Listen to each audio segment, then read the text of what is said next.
Was that your stomach? That was my stomach. I told you I'm hungry. It's never that quiet.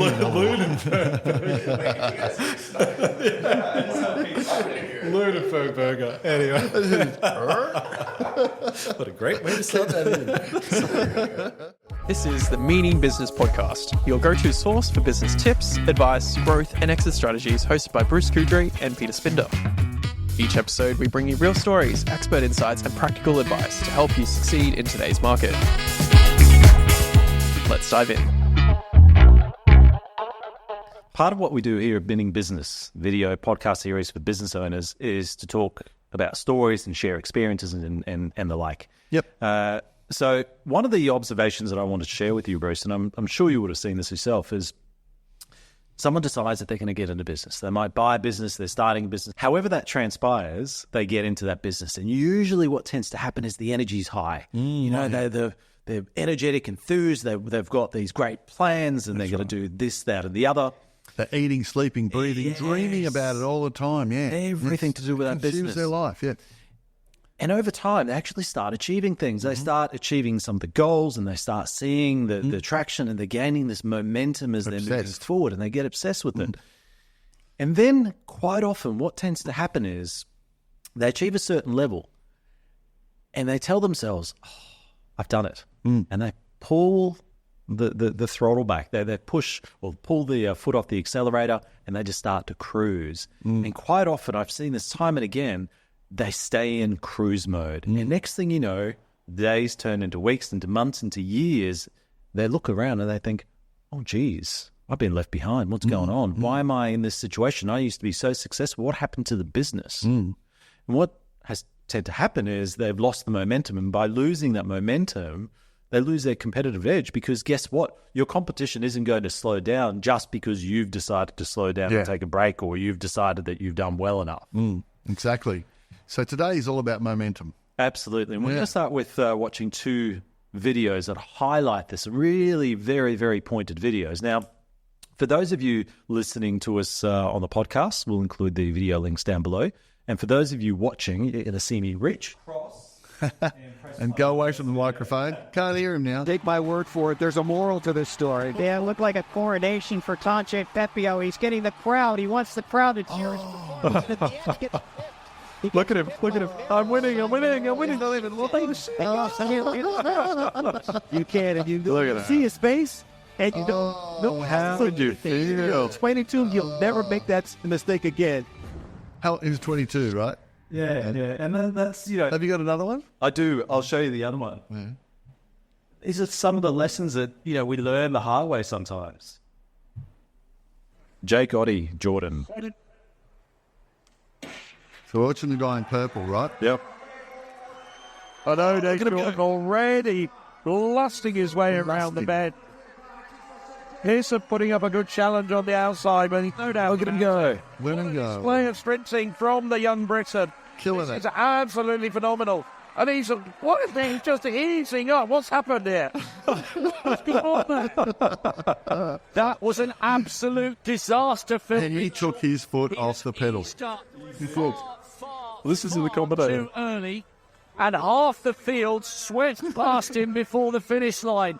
This is going to be a lesson learned the very, very hard way after what was, for 150 metres, a masterful display of sprinting. I can honestly say that's never happened to me. Let me just close it off. So really, really pointed, and it really demonstrates the fact that when we're in that momentum phase, one of the worst things we can do is pull off and expect that we're still going to be the winners tomorrow. We're cruising. And as you saw there, both those runners, they were doing phenomenally well. They would have won had they continued with the momentum. Yeah. Absolutely critical. In fact, there's a Netflix series called Sprint. Have you seen that, Bruce? No. Oh, my God. It's phenomenal. So anyone listening and watching, you've got to go and see Sprint. Fantastic insight into how to become the fastest runner in the world in the 100 and 200 meter. Is it about Usain Bolt or? He's in it, but it's about the new generation coming through. And what's amazing about that show is when you watch these competitors race, guess what they do?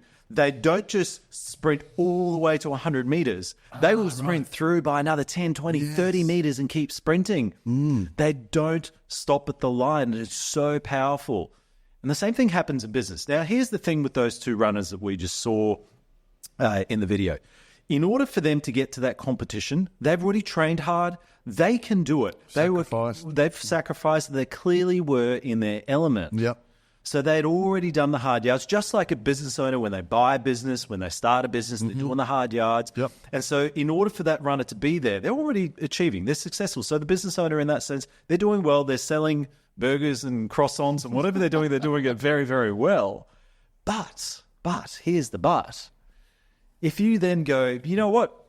We've done it. We're Ferg Burger. We're doing really well. We put the foot off the accelerator. Man, competition's just nip. And next thing you know, you come fifth. Yeah. When you were leading, you should have won. that 16-year-old runner. It's insane. And in this life, people only look at results. They don't look at how well you should have won. Yep. You were winning. Yep. That doesn't matter. Yep. All that matters is you came fifth. 100%. I see this time and time again in the advisory space. I remember a few years ago, worked with a client and went through a really complicated digital transformation. In fact, it was a full organizational redesign. We changed everything from strategy to process, everything. And the outcome was that not long after launching the new platform and going digital, the business went from about 2.4 mil turnover to hitting about 4 million very, very quickly. And we didn't spend more money on marketing. In fact, we cut back the marketing money, but it was just because of the mechanisms and what we built. Yeah. Everything was great. The client was happy. And then all of a sudden, I started realizing that the client was forgetting the success and was coming back to us saying, we're not happy with this. We're not happy with that. We've got to do this. We've got to do that. So we went through more iterations and more things and more advisory work, and each time we'd hit some goals, we'd tick off and great, we're celebrating success. But then the client kept coming back saying, we're not happy with this, we're not happy with that. And it wasn't, and then I learned very quickly in that engagement that it wasn't about the fact that they weren't happy with us. It was about the fact that they knew that the momentum had to be ridden. And in order to ride that momentum, like we discussed in one of the previous episodes of this Meaning Business podcast and video series, excellence is a habit. So if it forms a habit, once you've achieved a certain level, what are you going to do? Yep. Keep pushing the boundaries. That's right. You can't sit back. That's it. Yeah. And so every time you're iterating and doing better and better. So have you heard about the Japanese thing called Kaizen? Yes. Which sort of means constant, never-ending improvement. That's we right. constantly improve. That's excellence. Excellence is not getting to a perfect point and going, that's it, we've made it. It's not getting to the front of the race and saying, I've made it, I can stop running now. Absolutely. Constantly going past that finish line and pushing and taking yourself to the next level and the next level and the next level. It might sound like, management theory, MBA speak this whole Kaizen concept, but I'd recommend everybody go and research this, Kaizen. Now, interestingly, I was about to say, I want everyone to go and Google this, right? But here's the thing. OpenAI, makers of ChatGPT, have just launched Search GPT, and it's only out for certain users at the moment to test it. But here's the thing with it. If Google's sitting back on their laurels and going, we're Google, next thing you know, OpenAI is coming up with this tech that's going to overtake Google. Wipe them out. Wipe them out. So, it happens across the board, whether it's a small business, whether you're in big business, whether you're Nokia against the iPhone, whether you're Kodak against the iPhone, or the other iterations coming through. You can't sit back. I know. Can I give you an example of that? This is something that it's always sat with me. To me, it's incredibly impressive. So when this is not the part of the story, but in 1978, 77, I got a job in the first McDonald's store in Wollongong, a fig tree. And people lined up around the block. I was very lucky to get a job there. So I was a McDonald's brainwashed kid, right? But I've watched McDonald's grow over the years. And there's two amazingly impressive things about McDonald's. First one is, and this is not about momentum, but the first thing is they must make sure their franchisees are successful. Because if their franchisees aren't successful, the whole thing falls apart. So that's a lesson for every franchisor. You must have successful franchisees, otherwise it's not going to work. But the second thing is, and this is momentum, when I started at McDonald's, They had skinny little hamburgers and skinny chips, and they did pretty well because they got it perfect. But they got to a point and it flattened out. They were winning the race, but they didn't back off and say we're cruising now. What they did was they kept constantly reinventing. So the first thing they did was introduce breakfast, a breakfast menu, which was amazingly successful.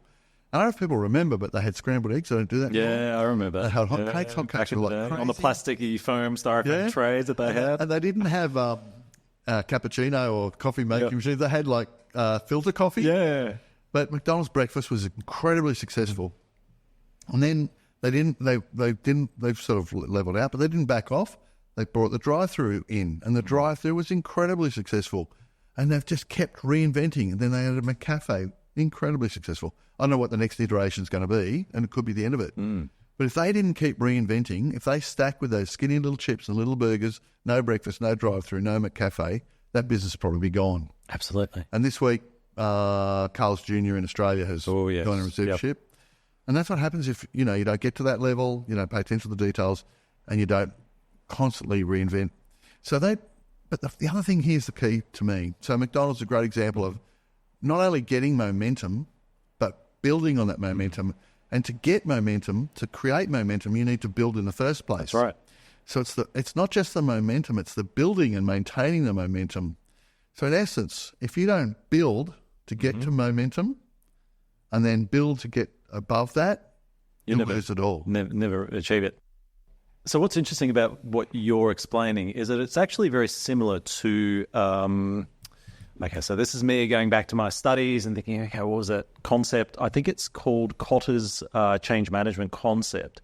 And it's all got to do with the way that we implement change management within an organization. Now, some people historically has said, okay, the best way to do it is by rip off the Band-Aid and make these big transformative changes. Yeah. What Kotter's saying is, no.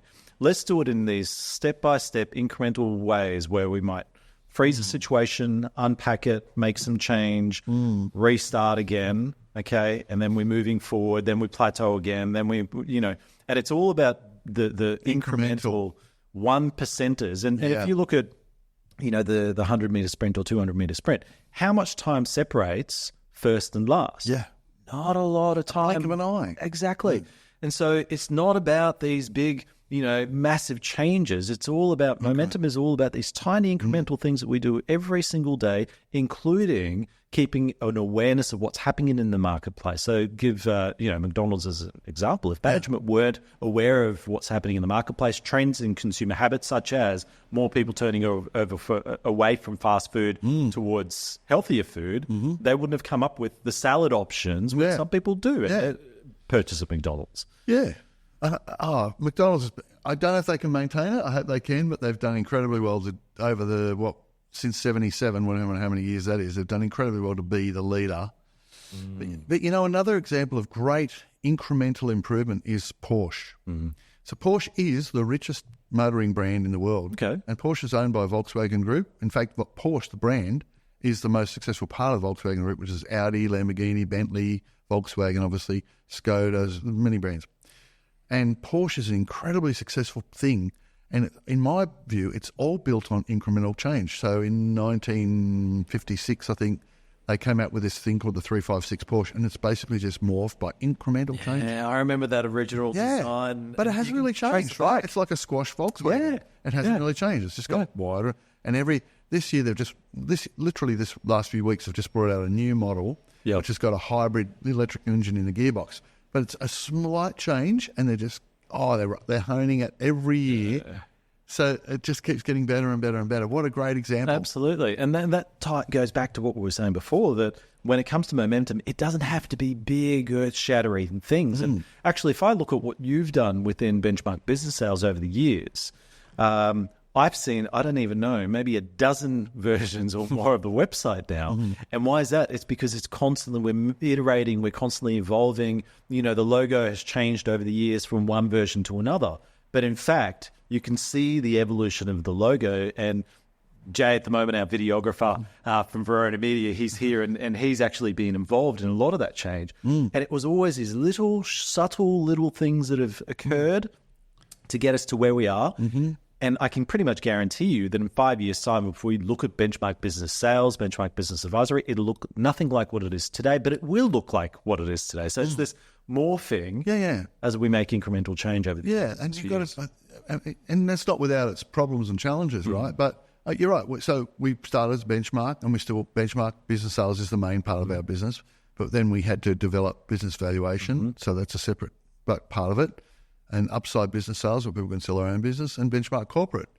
And they're all came out of need, and it's part of that evolution and continually trying to emulate McDonald's and Porsche. Exactly. And don't forget add advisory in now as well. Yes, so exactly right. Continuously growing. Exactly. So if we don't do those things and we don't push ourselves and stretch and try and get better, you're going backwards. Absolutely. So but the other thing is, it would have been, I think, you're right. You know, when you start in business, you eat, sleep, breathe, you dream about that business, and you get to that point where if you're not careful, it becomes routine and mundane. And you're just going in, especially if you're working in your business and not on it. And I think this could happen for a doctor or a lawyer or any professional practitioner as well. They just get up, get into a routine, go to work, Friday night, finish, have the weekend, go back on Monday, and you're in a routine. So you don't have that passion. You don't eat, sleep, breathe your business. You eat, sleep, breathe, Friday night, I'm going somewhere. You've gone from being an entrepreneur to being a business owner. And it's not discredit to business owners out there, because ultimately it's their choice. People can choose whether they want it, but here's the reality, and whether you like it or not, this is the reality. If you're not entrepreneurial, then you've just got a glorified job as a business owner. Well, you're going to start sliding back. You're going to have issues, exactly. Because what will end up happening is, as we mature as individuals, you'll start looking at your business and going, "Oh, okay, I'm behind. I'm behind with technology. I'm behind with whatever it might be." And catching up from a behind position is very difficult. So you lose your mojo. That's what we call it. Absolutely. And the only way for someone in that position to regain their mojo, in my opinion, is to get an advisor on board and to create. You need 3 business plans: business plan, marketing plan. Everyone thinks that's most important. It's not. And an exit or succession strategy. And once you get an advisor on board and you have that exit plan in place, once your business is running and you've got that momentum, and if you have an exit strategy in mind and you get an advisor on board to keep you accountable, you've now got mojo. You're like, okay, I've got a reason to come to work every day. Goal to work towards. So life has meaning. It does. 3 weeks ago, so I competed in adventure racing. I suffered some injuries anyway, being sidelined for a few months. 3 weeks ago, I thought, you know what, stuff it. I've had enough. I'm setting myself a new goal. So I literally registered for my next event, which is in May of next year. All of a sudden, guess what? I'm up and about again, and I'm training again, and I've got the momentum, because in however many months till we get to May, I need to be in a certain fitness condition. My body needs to be in a certain point in order to compete. And so I've got a goal. So this thing goes back, and the discussion now goes to the whole concept of planning and why we need to plan. It's not just about having a plan for getting a bank, finance, whatever it might be, but it's also to motivate us so that when we're going through the shitty periods, the periods when we're like, oh, we're doubting the business, we're doubting ourselves, you look at it and go, no, I've got a goal, I've got a plan, I'm working towards it. I'm going to maintain that momentum. Exactly. And if you think about it, when you made that decision to get back into that, it's a mental shift. Oh, yeah. It wasn't a physical shift. The physical comes later. Yeah. You make that mental, in an instant you decide, you know what, I want to do this again. Yep. And away you go. Yep. And it's the same with us. As soon as you get that decision about what's next at the end of the tunnel, where I'm going, that mental decision's made, boom, you're away. Absolutely. And everything else falls into place. Then you get fit. Then you make the changes. That's right. It doesn't happen unless you make that mental shift. Now, I'm at the moment doing my PhD, and I've done enough research now on the topic to know for a fact that the business owner's mindset, how you think about your business, how you approach your business, how you treat your business, absolutely 100% without a doubt will dictate what happens in that business, whether you're successful or not. Simple. And if as a business owner you let self-doubt come in, if you lose your mojo, lose the energy, lose the willingness to experiment, to play, to be enthused, what ends up happening is You may think that your team's going to carry you through. No, they won't, because your team looks to you as the leader. If they see the leader's lost their mojo, if they see that the leader they're down and you can feel that energy, They're just showing up. the whole business will 100% Have the get same. sucked down, Yep. and you will lose momentum and you will lose your traction. Yeah. 100% proven. If, however, you just make that little mental shift, and I say if, however, you make a little mental shift, it's not as easy as that for some people. It can be quite challenging. Well, I But if think you can get that happening, Well, I think we should think of it this way. When you make that mental When, shift, yes, not if. not if. When I like you that. do that, everything point. just happens. So here's another thing, just quickly. I think we should think about momentum as value. So you build momentum, and as you build momentum, you're building value. If you maintain momentum, you're maintaining value. If you lose momentum, you're losing value. If you have a light at the end of the tunnel, and then you have an advisor on board, and you are keeping accountable, and you've got KPIs, and you know where you're going, you're then leading your people, you're building more momentum again, and you're adding more value. good point. So other ways we could look at that is if you're into real estate, if you've got a planned approach to how you're going to invest your money and acquire or build the property portfolio, if you then purchase a property and then just assume that the property looks after itself, over time the grass grows over and you're not doing the maintenance and there's plumbing issues and you're not tending to it, the whole thing falls apart and it devalues. And if I look at the adventure racing scene, you cannot do a 24-hour, 100-hour adventure race if you're not maintaining your body. And if let's say you go through one event, you're doing really well, and then you think, oh, well, I'm my fitness is good enough, but then you start eating Maccas and, doing bad things to your body. Then you go to race again in 3 or 6 months' time. You wonder why, I can't do this. So it's the same thing in business. Same sort of concept. So momentum's critical. Now, the thing that I'll say about momentum is it can be really difficult on the business owner. So it can be very taxing from a mental health perspective. And I've seen this on myself where you put too much pressure on yourself to maintain the momentum, and as a result of the pressure builds up. And especially if you feel like, or your perception is that you're not maintaining the momentum, it'd be very hard to maintain the positive mindset. And as soon as you lose that positive mindset, guess what happens? Even though the momentum may have been there, the perception, the story you've told yourself about the loss of momentum will actually become reality.